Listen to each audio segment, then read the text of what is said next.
যারা অপরাধী তারা সহজেই পার পেয়ে যায়, তারা বিচারের আওতায় তাদের আনা সম্ভব হয় না অথবা তাদের আনা হয় না। এরকম একটা পরিস্থিতিতে আমাদের সবসময়ই এই এই ধরনের ঘটনার বিরুদ্ধে প্রতিবাদ করতে হয় এবং বিচারের জন্য দাবি তুলতে হয়। বক্তব্য রাখবেন মালিকা বানু, সাধারণ সম্পাদক, বাংলাদেশ মহিলা পরিষদ। খাগড়াছড়িতে মারমা কিশোরীকে গণধর্ষণ এবং প্রতিবাদকারী বিচার প্রার্থীদের উপরে হামলা ও হত্যার প্রতিবাদ এবং বিচারের দাবিতে বাংলাদেশ মহিলা পরিষদ আয়োজিত আজকের এই মানববন্ধনের সংগ্রামী সভাপতি বাংলাদেশ মহিলা পরিষদের সভাপতি ডাক্তার ফৌজিয়া হোসেন, উপস্থিত প্রিয় সহকর্মীবৃন্দ, পথচারীবৃন্দ, গণমাধ্যমের ভাই বোন,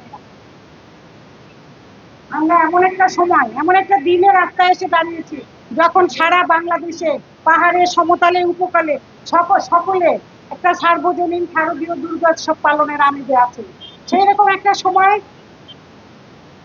খাগড়াছড়ির গুলগ্রামে পাহাড়ের কোলে প্রকৃতির সান্নিধ্যে বেড়ে ওঠা মারমা কিশোরীর উপরে একদল হিংস্র উন্মত্ত মানুষের যে উন্মত্ত আচরণ, তার যন্ত্রণা, তার দীর্ঘশ্বাস আজকে ছড়িয়ে পড়েছে সবখানে।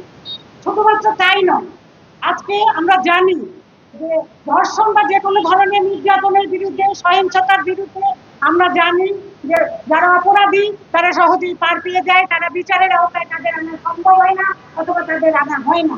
এরকম একটা পরিস্থিতিতে আমাদের সবসময়ই এই ধরনের ঘটনার বিরুদ্ধে প্রতিবাদ করতে হয় এবং বিচারের জন্য দাবি তুলতে হয়। সেরকম একটা পরিস্থিতিতে যখন এই মারমা কিশোরী ধর্ষণের বিচারের দাবিতে, এই ধরনের অপরাধের দাবিতে যখন এলাকাবাসী ফুঁসে উঠেছে, তার শহর যাতে লোকেরা যখন ফুঁসে উঠেছে, পাহাড়ি আদিবাসী সম্প্রদায় যখন তারা ফুঁসে উঠেছে তখন আমরা দেখলাম যে সেই ধর্ষণের যে অপরাধ, সেই অপরাধটা হারিয়ে গেল, সেই অপরাধটা সামনে আসলো না।